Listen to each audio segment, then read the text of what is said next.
Something that's been up in my world lately and that I've been observing is vulnerability. Vulnerability in coaches, entrepreneurs, and folks who are just willing or not willing to share where they're at and what's going on and to what degree are they showing. Now, I have I came from the background of clinical psychology originally, where therapists were taught to be buttoned up, to be the blank slate, to not share their stories. And on one hand, I get it because we got to look at this on a spectrum.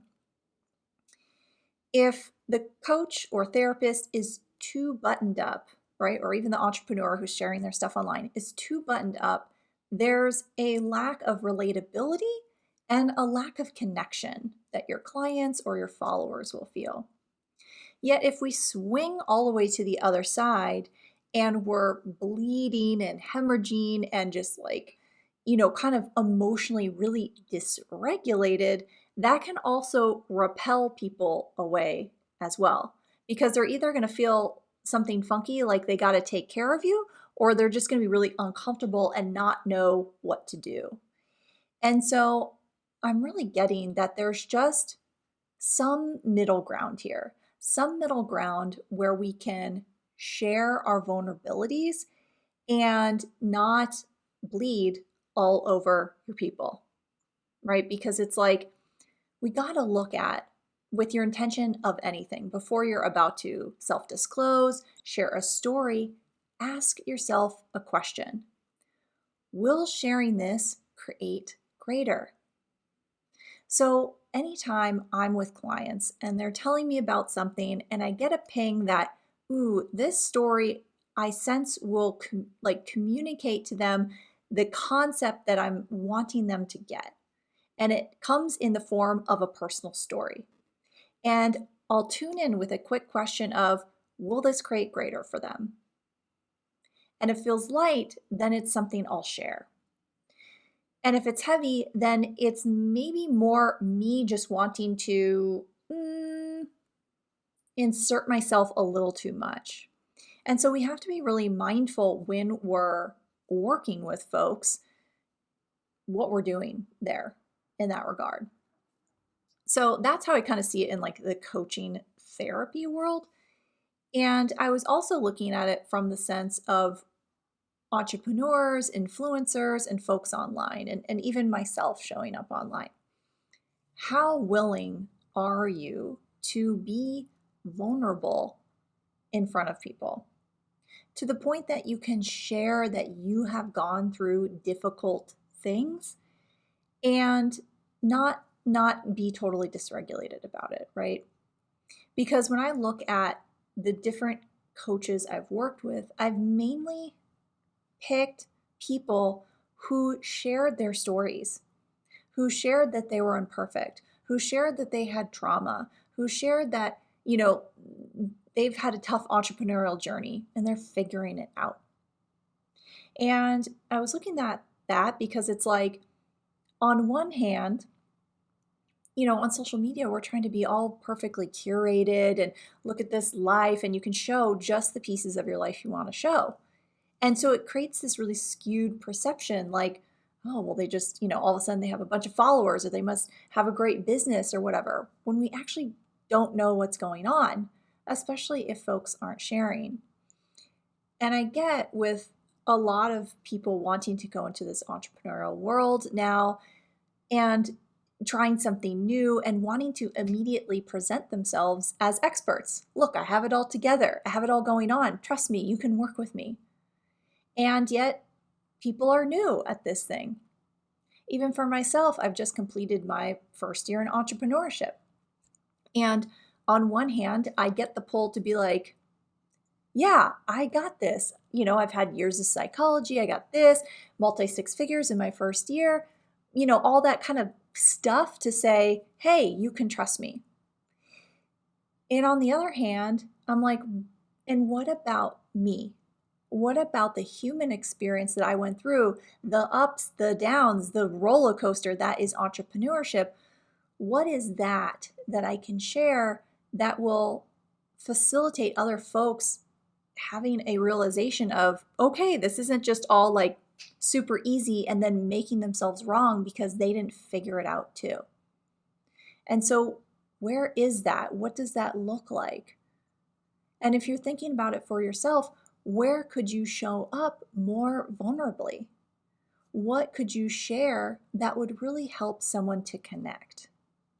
Now, what I get within myself is there's still this like level of judgment of going into like, even if I hear people like kind of someone who's supposed to be an authority, let's say, and they share a story of a struggle, I can feel the judgment of like, ooh, well, they don't have it all together. So it's like, I can't trust them. Like, wait a second. We all have that. We all go through it. So like, what is this illusion of people painting that they, have it all together, everything's perfect? The lack of vulnerability there creates a lack of connection.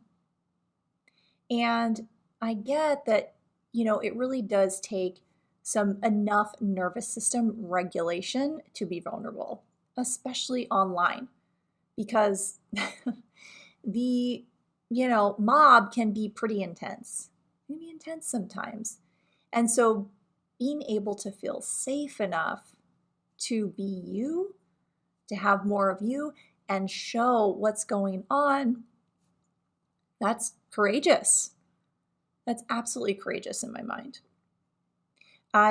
So recently this last year, I've taken a lot of access consciousness classes, and the classes are very different than any classes I've taken with any other certification.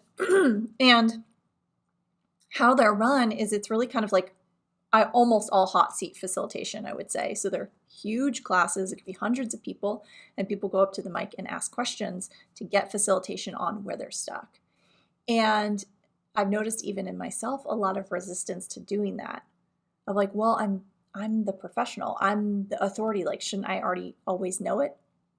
And despite my willingness for years to do my own private coaching and group coaching and have lots of those containers, that was kind of the next level up, where it was like being seen by a lot of people in a class who were just very willing to ask questions and expose themselves, expose right where they were functioning from. And I was really getting over the last couple months like, wow, I have a lot of resistance to doing that. A lot of resistance to really exposing my vulnerabilities, when things aren't great in the business, when I, sense I'm doing something wrong, right? Because then it's like we go into like, well, how can I teach?